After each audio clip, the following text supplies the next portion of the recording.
Guys, welcome back to my channel. আজকে ব্লগটা এখন থেকেই শুরু করছি। গুড আফটারনুন বলা যেতে পারে, কারণ 12টা বেজে গেছে।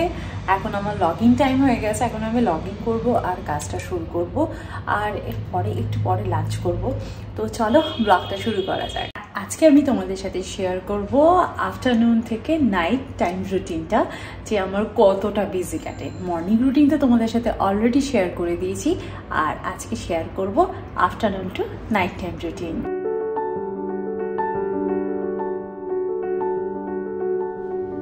অফিসে ডিউটি আওয়ার্স জেনারেলি 8 ঘন্টায় হয়, তবে 8 ঘন্টায় কোনোদিনই কাজ মেটে না। কোনোদিন 7 ঘন্টাতেও হয়ে যায়, আবার কোনোদিন 10 ঘন্টাও লেগে যায়। 1:30 নাগাদ আমি লাঞ্চ করি। প্রান্তিক যেদিন অফিস যায় না, প্রান্তিকের সাথেই করি, আর না হলে একা একা বসে লাঞ্চ করতে হয় আর কি। তো লাঞ্চটা করে নিয়ে যথারীতি আমি আবার আমার কাজে বসে যাব। আর যেহেতু আমার হেল্পিং হ্যান্ড নেই, আমি মোটামুটি ডিশটাকে ধুয়ে আমি ডিশওয়াশারে দিয়েই আমি আমার কাজে বসে যাই। তবে কাজ করা শেষ হতে না হতেই একটা ছোট্ট ব্রেক নিয়ে আমি চলে যাই টুইটিকে পিক আপ করতে। যখনই আমাদের বাসের মেসেজটা আসে তখনই আমি চলে যাই টুইটিকে আনতে, এই 3:10 নাগাদ। এখন আমি যাচ্ছি টুইটিকে আনতে, আর আমাদের ইন্টারকমের কাজ হচ্ছে আর কি। সেই জন্য এই পাইপগুলো এখানে রেখেছে। এখানে যে ইলেকট্রিকের কানেকশানগুলো আছে না, তো সেখান থেকে ইন্টারকমের কাজ হচ্ছে পুরো বিল্ডিং, মানে পুরো অ্যাপার্টমেন্টেই হচ্ছে। মানে ফার্স্ট ফেজে তো করাই আছে, আর আমাদের সেকেন্ড ফেজে এখন হচ্ছে, আর থার্ড ফেজ তো আন্ডার কনস্ট্রাকশনে রয়েছে। মানে ওটা না রেডি হয়েই গেছে, শুধুমাত্র garden area, swimming pool area এগুলো শুধু হচ্ছে আর কি। তাহলে ওই কমপ্লেক্সটাও কমপ্লিট হয়ে যাবে। তারপর ওরা ফোর্থ যেটা আছে সেটাতে ওরা হাত দেবে আর কি। যাই হোক, সেটা যে প্রজেক্ট কীভাবে বাড়ায়, দিন দিন শুধু প্রজেক্টই বাড়িয়ে যাচ্ছে। আর এত ফ্ল্যাট কিন্তু বিক্রিও হচ্ছে, লোকে কিনছেও। টুইটিকে ঘরে রেখে এসেই টুইটি যতক্ষণে ফ্রেশ হয়ে খাবার দাবার খাচ্ছে, আমি ছাদ থেকে জামা কাপড়গুলো নিয়ে এসেই আবার কাজে বসে যাই। কারণ কাজের তো শেষ নেই, কাজ তো আমাকে শেষ করতেই হবে না। তো কাজ করতে করতে হয়ে গেছে বিকেল, আর এই টাইমটা হচ্ছে আমার কাছে বেস্ট টাইম, টি টাইম। তো সন্ধ্যে 6টা নাগাদই আমি জেনারেলি চা খেয়ে থাকি। টুইটির দুধটাকে একটু গরম করে দিই, গরম করে রেখে দিই, আর আমরা আমাদের চাটাকে বানিয়ে নিয়ে এনজয় করি। আর প্রান্তিক অফিসে গেলে তো আমাকে একা একাই চা খেতে হয়। আবার কোনোদিন সন্ধ্যে 6টার মধ্যে প্রান্তিক অফিস থেকে ফিরেও আসে। তো টি টাইমটা কিন্তু আমার 6টাই থাকে, একদম পাক্কা 6টা।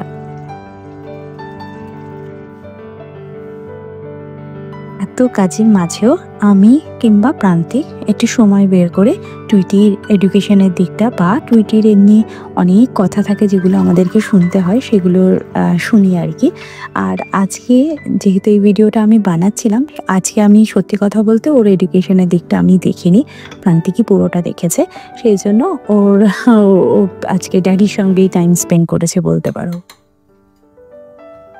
আর টি বানাতে বানাতেই না আমি একটু ডিনারের প্রিপারেশন বা কোনো ফ্রুটস ভেজিটেবল ধোয়া থাকলে সেগুলোকে ধুয়ে শুকিয়ে আর কি ফ্রিজে তুলে রাখি। সেরকমই আজকে ফ্রুটসগুলোকে তুলে রাখলাম। আর ডিনারের প্রিপারেশনটা আমি সকালে যখন লাঞ্চ বানাচ্ছিলাম তখনই আমি প্রিপেয়ার করে রেখে দিয়েছি। তো চলো এখন গরম গরম চাটাকে এনজয় করা যাক।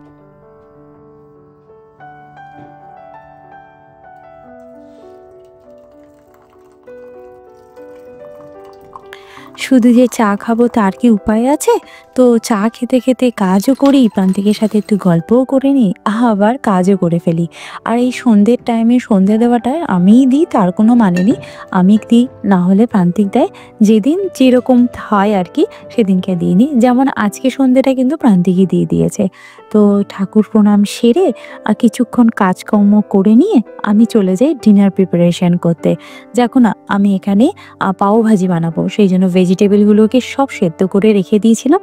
এরপর একটু নুন হলুদ দিয়ে এরপর এর মধ্যে একটু পেঁয়াজ কেটে নিচ্ছি। আর তরকারিটাকে মানে ভেজিটেবলগুলোকে আমি নামিয়ে নিয়ে ওর মধ্যে একটু তেলে জিরে ফোড়ন দিয়ে পেঁয়াজ কুচি দিয়ে ভালো করে নাড়াচাড়া করে নিচ্ছি। আর ওর মধ্যে একটুখানি আদা বাটা দিয়ে নেবো, ব্যাস ভালো করে নাড়াচাড়া করে নেবো। আর মশলার মধ্যে শুধুমাত্র আমি পাওভাজি মশলা দেবো। পাওভাজি মশলা বানাও বা সাম্বার বানাও, যাই বানাও না কেন, এগুলোর জন্য কিন্তু স্পেশাল মার্কেটে যে মশলাগুলো পাওয়া যায়, যেমন এভারেস্টের মশলা, এইগুলো দিলে কিন্তু টেস্টটা একদম বাজারের মতন হয়, তাই না? এগুলো ছাড়া যেন এই জিনিসগুলো খেতে একদমই ভালো লাগে না। তো আমি সেই জন্য একটুখানি মশলা এর মধ্যে আমি অ্যাড করে দেবো। আর এগুলো বাজারে মার্কেট থেকে কিনে খেতেই বেশি ভালো লাগে, সেগুলো একটু হেলদি হয় না। তো যাই হোক, এখন ভালো করে পেঁয়াজটাকে কষিয়ে নিয়েছি। এবার টমেটো, ভেজিটেবল যেগুলোকে একদম মানে পিউরি মতো করে রেখেছিলাম, সেগুলো নাড়াচাড়া করে নেবো।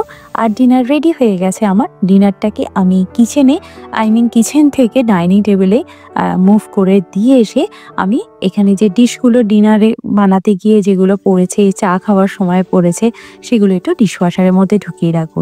আর যেহেতু আমার কাউন্টার টপটা হোয়াইট, সুতরাং কাজ করতে করতে আমাকে কিন্তু কাউন্টার টপটা তখনই ক্লিন করে নিতে হবে, না হলে একটা বাজে স্পট পড়ে যাবে। সুতরাং হোয়াইট কিচেনকে হোয়াইট রাখার জন্য মেনটেন করাটা কিন্তু ভীষণ ইম্পর্টেন্ট। তো যাই হোক, আমি এখানে সমস্ত কিছু ধুয়ে মুছে পরিষ্কার করে রেখে দেবো। তবে হ্যাঁ, সবসময় সব ডিশগুলো আমার ধোয়া হয় না, যেমন দুধের বাটি এরকম টাইপের জিনিসগুলো, সেগুলো প্রান্তিক আমাকে হেল্প করে দেয়। আর এই হচ্ছে আমাদের ডিনার, পাও ভাজি। আর পাওগুলো কিন্তু জাস্ট আমি মাইক্রোওভেনে জাস্ট একটু গরম করে নিয়েছি, ওর মধ্যে কোনো রকম তেল, বাটার, মশলা কিছুই দিইনি, তাতেই আমার বেশ ভালো লাগে। এটার মধ্যে একটু লেবু অ্যাড করে নেবো। ইয়ামি ডিনার একদম রেডি। আমি চটপট করে সার্ভ করে দিচ্ছি, আর এদিকে আমি ডাক দিচ্ছি প্রান্তিক আর টুইটিকে যে তাড়াতাড়ি চলে এসো, ডিনার রেডি হয়ে গেছে। ঠান্ডা হয়ে গেলে আবার এগুলো খেতে একদমই ভালো লাগে না, তাই না?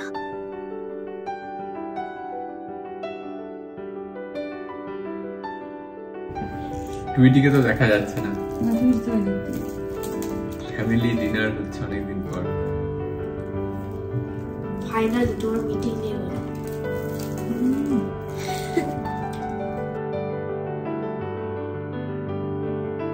আমরা মোটামুটি 8:30টার মধ্যে ডিনার করতে বসে যাই।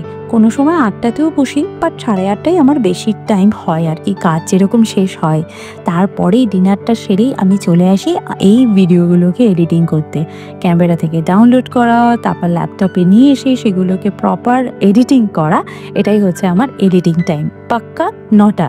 তো 9টার সময় আমি বসে যাই। আর ওই টাইমে প্রান্তিক আমাকে ভীষণভাবে হেল্প করে, যেমন ডিনারে পরে যে বাসনগুলো থাকে সেগুলোকে ওয়াশ করে দেওয়া, তারপর কিচেনে যদি কিছু ক্লিনিং বাকি থাকে সেগুলো করে দেওয়া। এগুলো করে বলেই কিন্তু আমি তোমাদের একদম পাক্কা টাইমে ভিডিওটাকে কিন্তু দিতে পারি। সংসারটা আমার একার নয়, সবাই মিলেই সংসার গড়ে ওঠে, তাই জন্য সবাই মিলে কাজ করলে কিন্তু কাজটা খুবই ইজি হয়ে যায়। এই যে আমাদের পাকা বুড়িটা আমাদের জন্য এখন গ্রিন টি বানাতে শিখেছে, রোজ আমাদেরকে গ্রিন টি করে খাওয়াচ্ছে।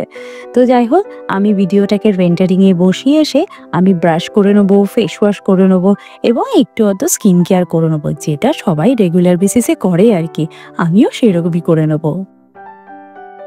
কি করেছিস তুই? না, আগে ছিল ফিঙ্গার ফ্যামিলি, এখন এই যে টার্টেল। এটা কি করেছিস তুই? এগুলো বানিয়েছিস তুই? হ্যাঁ। এই পড়াশোনা না করে এইগুলো হয় তোর ঘরের ভেতর? হ্যাঁ, আমার আর্ট স্টুডিও। ওই একটা হচ্ছে ম্যাথমেটিক্স ক্লাস, একটা হচ্ছে দেখি, একটা হচ্ছে বেঙ্গলি। হেভি বানিয়েছিস তো দেখতে। এটা কি পিজা খাচ্ছে? সবাই তো পিজাই খায়, এরা তো পিজাই খায় নাকি? এরা পিজা খায়।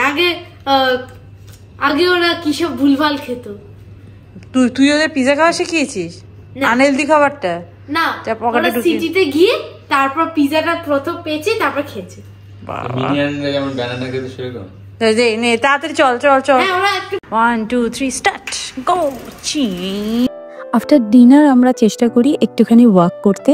এই টাইমে আমরা আমাদের ফ্যামিলিকে ফোন করে নিই, একটু গল্প করে নিই, কারণ ওয়াক করাটা কিন্তু আফটার ডিনার ভীষণ ইম্পর্টেন্ট। চেষ্টা করি রোজ বেরোনো, তবে মাঝে মাঝে কিন্তু পিস আমারও হয়ে যায়। আজকে ভিডিওটা তাহলে এখানেই এন্ড করছি, দেখা করছি নেক্সট ব্লগে। ততক্ষণের জন্য তোমরা খুব ভালো থেকো, সুস্থ থেকো আর লাইফটাকে এনজয় করো। Bye bye, see you in next video.